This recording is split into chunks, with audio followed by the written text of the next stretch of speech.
Your bathroom can produce a chemical weapon in under 10 seconds using products you already own. Most people clean on autopilot, spray, scrub, rinse, repeat. But the moment you start boosting one cleaner with another, you're not cleaning anymore. You're running a chemistry experiment in a room with the door closed. And the scary part? The worst mixes don't look dramatic. Sometimes it's just a sharp smell, then burning eyes, then a cough that won't stop. Today, we're counting down 5 deadly cleaning combinations. For each one, I'll show you what you're actually making, how it hits your body, the real incidents that sent people to the ER, and the one rule that keeps you safe. Number 5 is the disinfect faster mistake. Number 2 is the one that traps you in a tiny bathroom. And number 1, it's the common combo that can turn a Saturday chore into an emergency call. Number 5, vinegar plus hydrogen peroxide, the homemade disinfectant that bites back.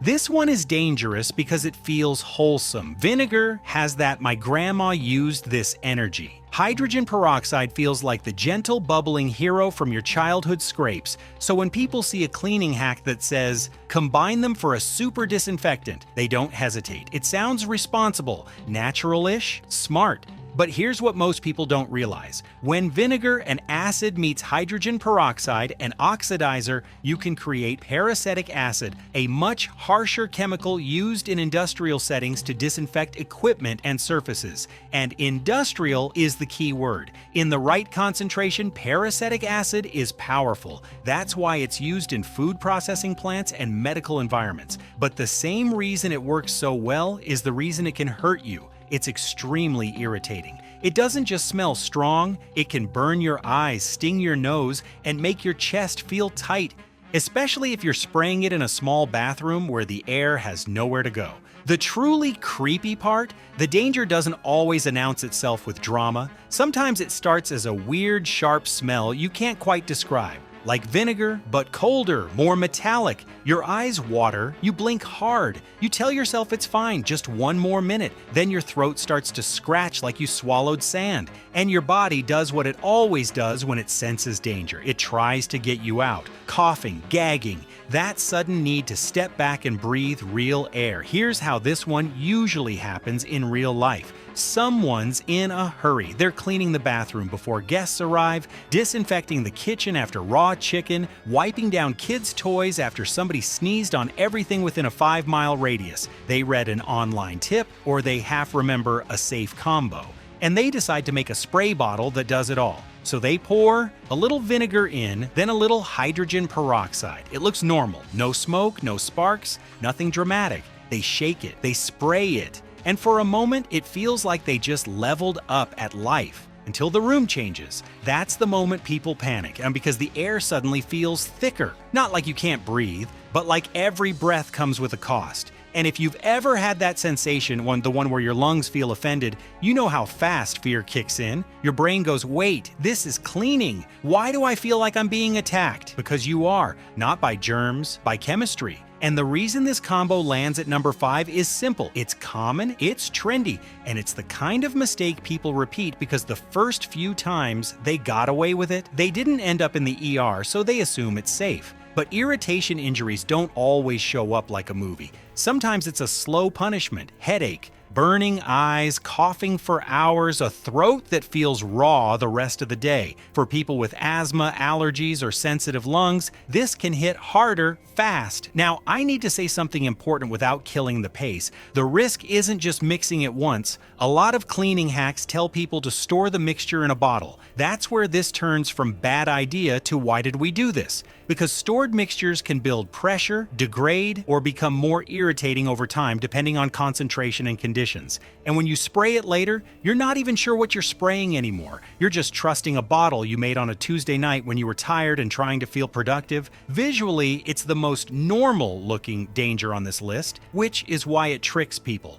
And listen, I'm not saying vinegar is evil. I'm not saying hydrogen peroxide is evil. Separately, used correctly, they're common household products. The danger is the moment you decide to play chemist because the internet promised you a super cleaner. So here's the survival rule, and it's simple enough to remember when you're tired. Never combine vinegar and hydrogen peroxide. Use one product at a time. If you want to use both in the same area, use one, rinse with water, let it breathe. Then use the other later, and don't do any of this in a sealed bathroom like you're filming a crime scene cleanup. If you've already mixed them and the air feels sharp, don't tough it out, stop, leave the room, get fresh air, ventilate. The goal isn't to finish the job, the goal is to keep your lungs, because number 5 is the DIY disinfectant mistake, but number 4 is the one people make out of frustration, the "it didn't work fast enough so I added more" combo, and that's where things can turn violent. Number 4, mixing drain cleaners, the "just make it work" mistake. This one usually starts with annoyance, a sink that won't drain, a shower that's turning into a shallow pool, water rising like it's mocking you, and you're standing there thinking, "I don't have time for this." So you do what millions of people do. You grab a bottle of drain cleaner, pour it in and wait, nothing happens, maybe it bubbles a little. Maybe the water shifts like it's pretending to improve, but 5 minutes later, the clog is still there, and now you're irritated, and you're bargaining with the universe. That's when the dangerous thought shows up. Maybe I need something stronger? And this is where people accidentally turn a clogged drain into a chemical reaction chamber. Because here's the truth, most labels don't shout loud enough. Drain cleaners are not all the same. Some are built on harsh alkaline chemicals, some are built on strong acids, some are loaded with oxidizers designed to chew through organic gunk, and each formula is aggressive on purpose, but when you pour one on top of another, you can trigger a reaction that produces intense heat, violent splattering, and toxic fumes. It's not a cleaner plus cleaner equals cleaner situation. It's closer to chemical plus chemical equals problem. You know that moment in a movie when somebody opens a door and gets hit by a blast of heat? That can happen here, except the heat is coming from inside your pipe. The scariest part is how normal the decision feels. Nobody thinks, "I'm about to injure myself." They think, "I'm about to fix my sink." So let's walk through what actually happens in real life. First bottle goes in. You wait, it doesn't clear, you get impatient, you add a second product hoping it'll push things over the edge. Sometimes it's even the same brand, just a different type. One says max strength, the other says hair dissolver or industrial, or the old favorite works in minutes. Then the drain starts to react. The liquid can begin to boil, not like a pot on a stove, like a chemical reaction that generates heat instantly. It can spit, it can pop, it can shoot upward in tiny droplets that you don't see until they land on your skin. And when those droplets land, you don't get the friendly sting of dish soap in a cut. You get a burn, a real one. The kind that makes you jerk back on instinct because your body knows it's not a little irritation, it's damage. Now add the worst part, a lot of people lean over the drain to check what's happening. They're close, they're curious, they want to see if it's working. That's how eyes get injured, that's how faces get splashed, and that's how fumes get inhaled. Drain cleaner fumes aren't like strong bathroom cleaner fumes. They can be corrosive, and depending on what you mixed, they can irritate your lungs fast. You might cough, your throat might feel raw, your chest can tighten, it can feel like your body is telling you in plain language, stop breathing this. And there's a second trap people fall into. They try to fix their mistake by adding more water. They think, okay, I'll just flush it. But if you've got a hot chemical reaction happening inside a pipe, suddenly pouring water into that can cause splattering or push fumes back up.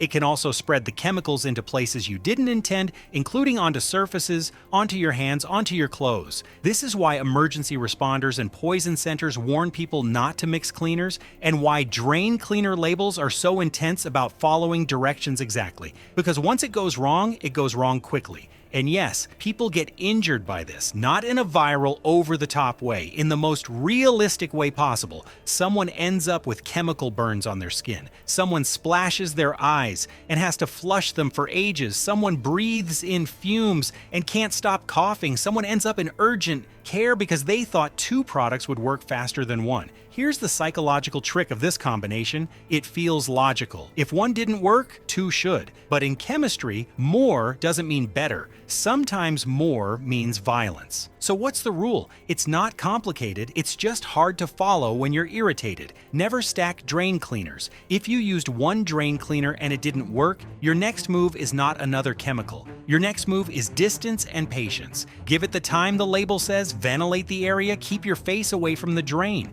And if it fails, switch to a physical solution.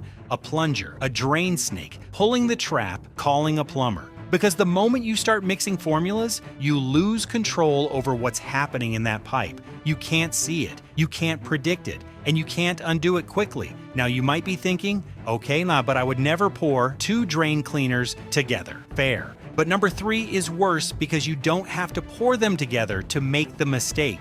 You can do it by accident, by cleaning in layers. And when people do that, they're not just making fumes, they're making something with a reputation that makes everybody go quiet the moment it's mentioned. Number 3, bleach plus rubbing alcohol, the extra disinfecting trap. This is the one that gets people because it feels responsible. You're not being reckless. You're not doing anything weird. You're doing what you think a careful person does. You wipe a surface down. You disinfect. You want it clean.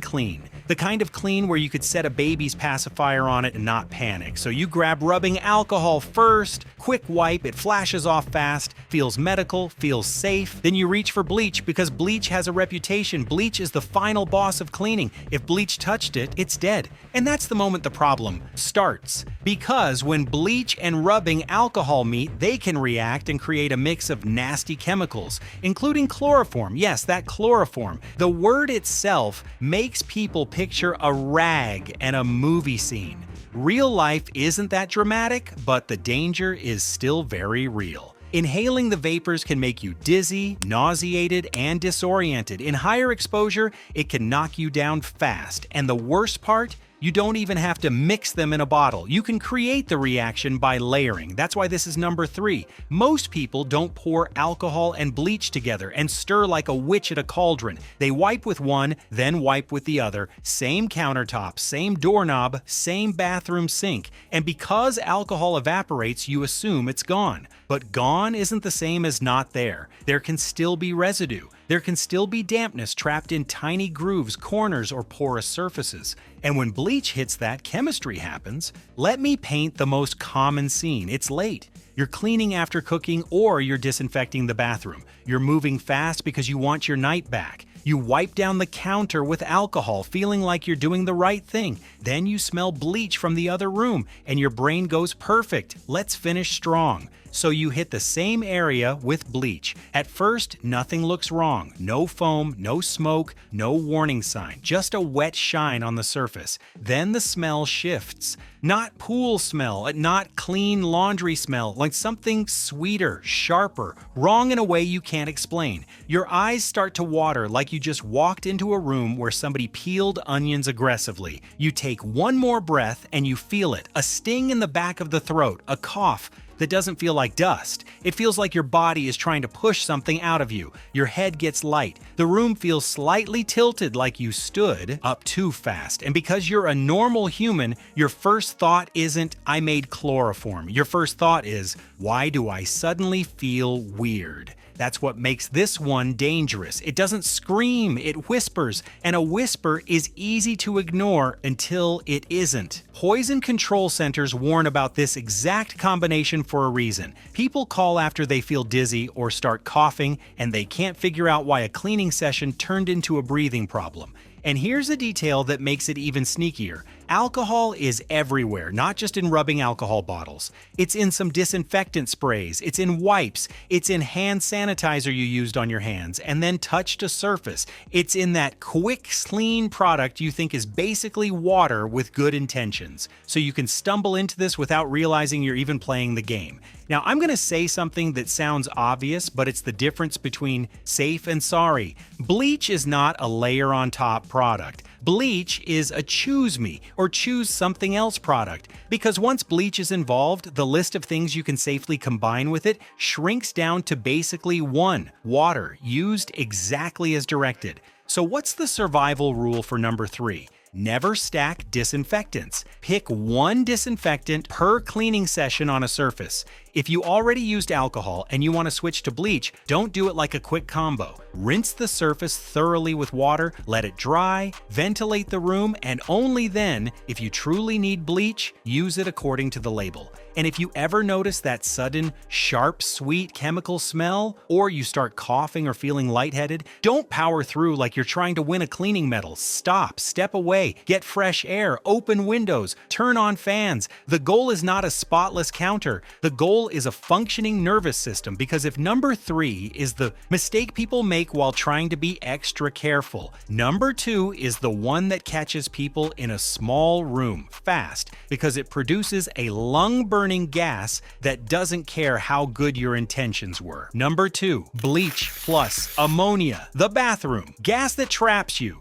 This one is terrifying because it happens in the smallest room in the house with the least escape. Bleach is already strong. Ammonia is already strong. People don't always recognize them as chemicals, though they recognize them as clean, and the mistake usually looks innocent. You bleach the bathroom, you scrub the toilet, you wipe the floor, then you reach for a glass cleaner or a multi-purpose spray, or something that promises a streak-free shine. You're not trying to mix anything, you're just cleaning in layers like a normal person trying to make the room feel done. But if ammonia is involved, either from an ammonia-based cleaner or even from urine residue in a bathroom, bleach can react and release chloramine gases. And chloramine is the kind of gas that doesn't politely wait for you to finish. It hits you where you're most vulnerable. Your eyes, your throat, your lungs. The first warning is usually your eyes. They sting, they water. You blink hard like you got hit by cold wind. Then your throat starts to burn, and not like spicy food, but like you inhaled something you shouldn't have. A cough follows, and that cough isn't optional. It's your body's emergency alarm trying to eject what you just breathed in. And here's what makes this number 2. Bathrooms. Small space, closed door, hot shower steam sometimes in the air, terrible ventilation. The gas concentrates quickly, and people often don't realize what's happening until they're already breathing it. This is the moment where panic can make it worse, because people try to fix it the way they fix everything else. They lean closer, they sniff, they look, they keep scrubbing like they can outwork a chemical reaction. But chloramine gas doesn't negotiate. If you stay in that room, it can feel like your chest is tightening. Breathing turns into effort. Some people describe it like the air is scratching them from the inside. And the scariest part is how easy it is to create this combo without realizing ammonia was even present. Ammonia doesn't always announce itself with a giant label. It can be in certain window cleaners, certain bathroom sprays, certain floor cleaners. And in a bathroom, it can be present because of the one thing nobody wants to talk about directly: leftover urine around the toilet, especially if you're cleaning a bathroom that gets heavy use. So you think you're disinfecting, but you're actually generating a gas that can drive you out of the room coughing, or worse, keep you in there long enough to cause serious respiratory injury. Here's the survival rule for number 2, and it's painfully simple. If you're using bleach, do not use anything with ammonia in the same session. Not after a minute, not after it dries, not if it's just a little. Read labels. If you see the word ammonia or ammonium, it does not enter the room. And if you ever suspect you made this mix, burning eyes, harsh chemical smell, coughing that starts instantly, don't stand there trying to troubleshoot. Leave the room, get fresh air, ventilate. Because number 1 is even worse. Not because it's rarer, but because it's the most common bleach mistake on Earth.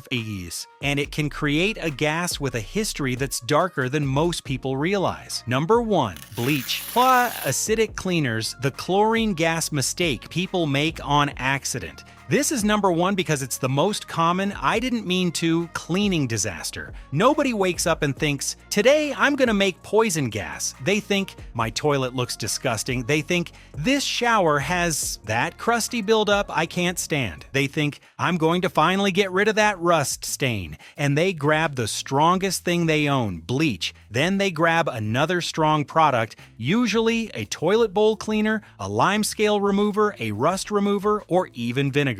Because in their head, strong plus strong equals spotless. But when bleach meets an acidic cleaner, it can release chlorine gas, and chlorine gas is not just a scary phrase. It's a real respiratory hazard that can hit hard and fast, especially in a small bathroom with a closed door. Here's what makes this combo so brutal. Acidic cleaners are everywhere, and most people don't think of them as acids. They think of them as the stuff that removes stains. Toilet bowl cleaners are often acidic. Desk colors for hard water buildup are often acidic. Rust removers, mildew removers, some grout cleaners, many are acidic by design because acid breaks down mineral deposits. So someone pours bleach into a toilet, sees it whiten a little, and thinks, not enough. Then they add a toilet cleaner they've used 100 times. Sometimes the reaction is immediate, a harsh smell that doesn't smell like a pool. It smells sharper, more biting, like your nose is being pinched from the inside. Eyes start watering fast, throat burns. Then comes the cough, and it's not a gentle cough. It's a get out now cough. And the worst detail is this: chlorine gas makes people hesitate because they don't know what they're feeling yet. They try to finish the scrub, they take one more breath,